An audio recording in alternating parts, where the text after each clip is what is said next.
সোমবাৰৰ দিনটো ভগৱান শিৱৰ বিশেষ দিন হিচাপে পালন কৰা হয়। এই দিনটোতে ভগৱান শিৱক আৰাধনা কৰাৰ এটা বিশেষ মহত্ব আছে। সোমবাৰৰ দিনা মহাদেৱৰ কৃপাদৃষ্টি লাভ কৰিবলৈ বহুত মানুহে ব্ৰত পালন কৰা দেখা যায়। পবিত্ৰ অন্তৰেৰে যদি এই দিনটোত ভগৱান শিৱক পূজা আৰাধনা কৰা হয়, তেতিয়া ভগৱান শিৱ ভক্তৰ প্ৰতি সন্তুষ্ট হৈ ভক্তৰ সকলোবোৰ মনোকামনা পূৰণ কৰাৰ লগতে ধন ঐশ্বৰ্যৰ গৰাকী কৰি দিয়ে।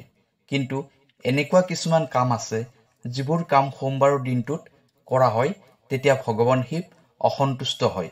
ফলত ঘৰখনত ভগৱান শিৱৰ কুদৃষ্টি পৰে আৰু নানা ধৰণৰ দুখ কষ্ট ভোগ কৰিব লগা হয়। নজনাকৈ যদি সোমবাৰৰ দিনটোত কিছুমান ভুল কাম কৰা হয়, তেতিয়া মহাদেৱৰ ক্ৰোধৰ সন্মুখীন হ'ব লগা হয়। ফলত সেই ঘৰখনত ৰোগ ব্যাধি, ধন টকা পইচাৰ সমস্যা হোৱাৰ লগতে সন্তানৰ জীৱনলৈ নামি আহে ভয়ংকৰ বিপদ। মই আজি এই ভিডিঅ'ত আপোনাক জনাম সোমবাৰৰ দিনটোত কি কি ভুল কেতিয়াও কৰিব নালাগে। এই ভুলবোৰ যদি আপুনি অজানিতেও কৰে, তেতিয়াও আপুনি ফল ভোগ নিশ্চয় কৰিব লাগিব। সেয়েহে আজিৰ এই ভিডিঅ'টো আপোনাৰ বাবে বহুত মহত্বপূৰ্ণ, কাৰণ আপোনাৰ সন্তানৰ ভৱিষ্যত আপোনাৰ হাততে আছে। প্ৰিয় দৰ্শক, আছামিজ এষ্ট্ৰলজীলৈ আপোনাক স্বাগতম জনাইছোঁ। মই এষ্ট্ৰলজাৰ ধীৰাজ শৰ্মা। ভিডিঅ'টো শ্বেয়াৰ কৰি দিব আৰু কমেণ্টত লিখিব ওম নমঃ শিৱায়। প্ৰিয় দৰ্শক, যদি আপোনাৰ ব্যক্তিগতভাৱে কিবা সমস্যা হৈ আছে, তেনেহ'লে ভিডিঅ'ৰ স্ক্ৰীণত দিয়া নাম্বাৰত আমাৰ সৈতে যোগাযোগ কৰিব। আমি আপোনাৰ সমস্যাসমূহ সমাধান কৰিবলৈ চেষ্টা কৰিম।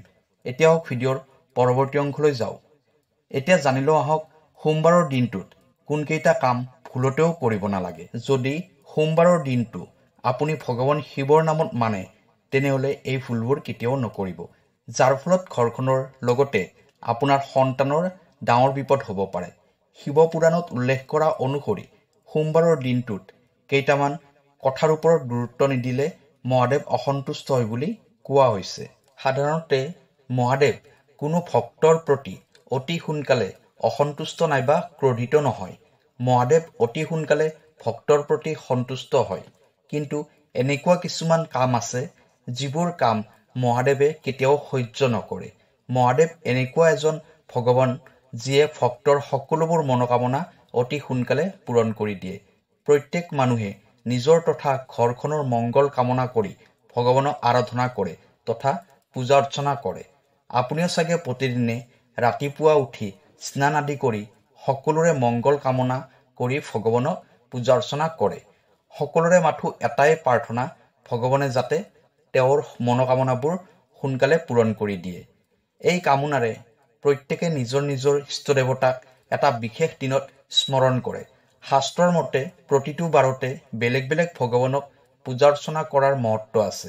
এনেকৈ বেলেগ বেলেগ বাৰত বেলেগ বেলেগ দেৱী দেৱতাক পূজা অৰ্চনা কৰিলে সেই ভক্ত কেতিয়াও বিপদত নপৰে।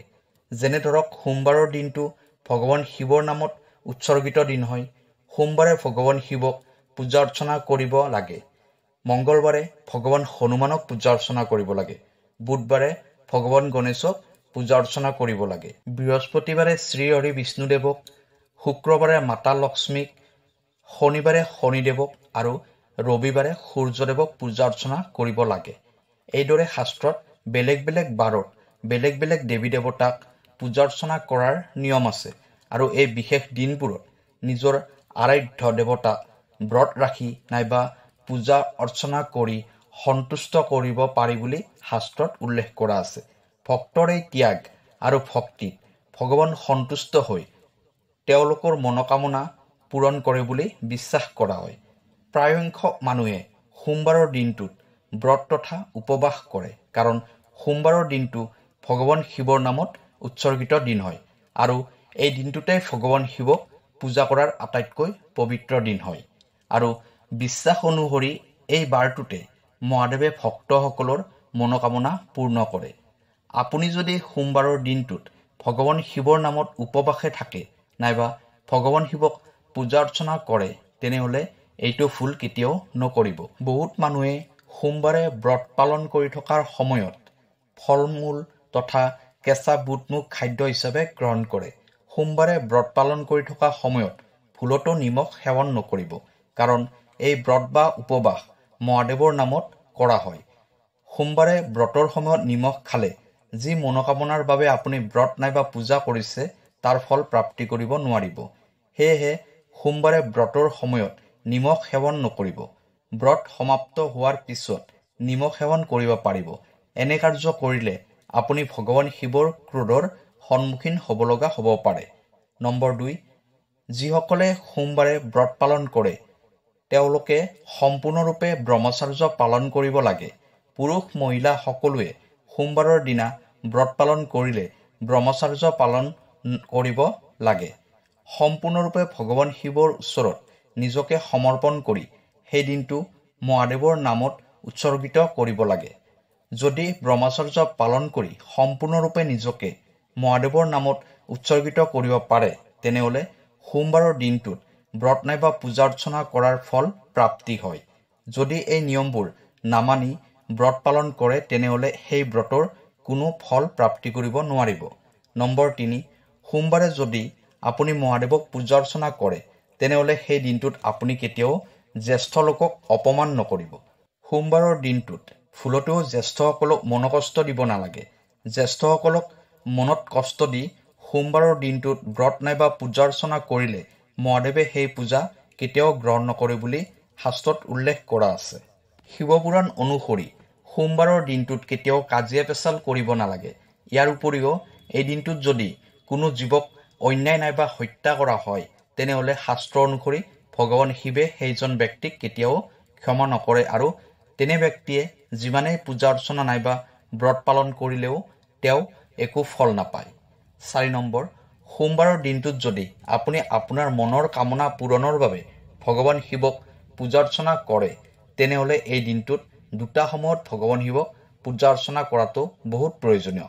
যদি সেই 2টা সময়ত আপুনি ভগৱান শিৱক পূজা তথা আৰতি কৰিব পাৰে তেতিয়া আপুনি সুফল নিশ্চয় পাব।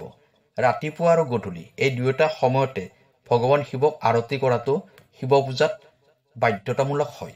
ইয়াৰ উপৰিও এই দিনটোত ভগৱান শিৱৰ সন্মুখত ঘিৰ চাকি জ্বলাব লাগে। লগতে ৰাতিপুৱা পানী আৰু গাখীৰেৰে শিৱলিংগক স্নান কৰাব লাগে। যদি শিৱলিংগত আপুনি সোমবাৰৰ দিনটোত স্নান কৰাব পাৰে তেনেহ'লে আপোনাৰ শৰীৰত যি ৰোগ ব্যাধি আছে তাৰ পৰা কিছু পৰিমাণে হ'লেও আপুনি আৰোগ্য লাভ কৰিব পাৰিব। যদি পঞ্চ অমৃতেৰে শিৱলিংগক স্নান কৰাব পাৰে তেনেহ'লে এইটো অতি মংগলজনক হয়। মনৰ পৰা সৰ্প ভয় দূৰ হয়। ভগৱান শিৱক প্ৰসাদ হিচাপে বেলপাত, ধতুৰা ফুল আদি অৰ্পণ কৰিব। প্ৰিয় দৰ্শক, সোমবাৰে মহাদেৱক পূজা অৰ্চনা নাইবা ব্ৰত ৰখাৰ সময়ত এই নিয়মখিনি মানি চলিলে আপুনি আপোনাৰ ব্ৰত নাইবা পূজাৰ সম্পূৰ্ণ ফল প্ৰাপ্তি কৰিব পাৰিব। ভিডিঅ'টো কেনেকুৱা লাগিলে জনাব। কাইলৈ আকৌ লগ পাম অন্য এটা ভিডিঅ'ত। ধন্যবাদ।